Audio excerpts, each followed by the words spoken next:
I think everybody has to understand that the reason the Empowerment Act was inserted into the budget bill is because the net effect of SUNY's cuts over the last 3 years has been a 30% reduction in our operating budget in 3 years. So this revenue bill includes a vehicle for us to generate some revenue in the face of a 30% cut, which is, quite frankly, I've been in Wisconsin and Ohio. This is the most severe cut I've seen any institution take over that short a period of time. So this couldn't go forward without something involving tuition increases? Because many of the legislators are concerned about that part, thinking that... Well, I think it's really too early to call. I know it seems really late to everybody, but what portions of this go forward depend on the negotiations and the compromises that everybody is working really hard to achieve. Chancellor, do you think it's fair that this issue is single-handedly holding up completion of the budget?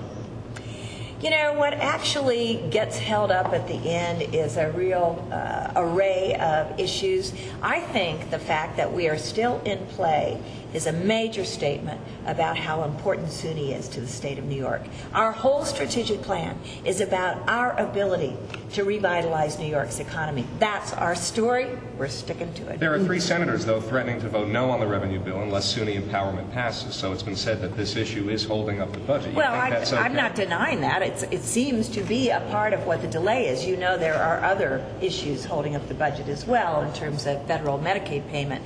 But what I'm most proud of is that those 3 senators understand how critically important SUNY is and their institutions are to the future of New York. So they're standing tall. The governor's standing tall. I'm, as you might imagine, really proud of that. Chancellor, in terms of a compromise proposal which the Senate is floating, which is to have a pilot project that would only involve Buffalo, Stony Brook, Binghamton, and Albany, is that something you could live with? I think that's reasonable. I've said that all along. I've said we can share data annually. I've said we can have a sunset, a pilot.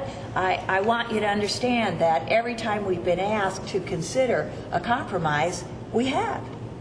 Okay, thank you. Thank you. Have a good day. Some of it is a structural issue, and so that what we're attempting to do is to see if we can pull that off and get them to separate the bills in such a way that allows us to look at them separately and vote on them without feeling that there's a gun to our head. As you know, at least 3 of your colleagues have said they won't vote for the revenue bill. They will not complete the budget unless there is some agreement on SUNY CUNY. And there's just as many people who will not vote on the SUNY empowerment unless what I've just proposed happens. But so we've got to stand on. Yeah. Okay.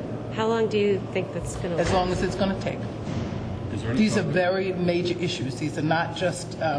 These are issues that are going to affect, particularly as we look at the SUNY empowerment, that are going to affect the ability of children of color to be educated in this state going forward. And we want to be sure that we are satisfied that we're not trying to privatize our institutions in such a way in our attempt to build them and to make them number 1 in the state, in the country, which I'm all in support of. I don't want to do it at the expense of the future of our children of color's ability to get an education.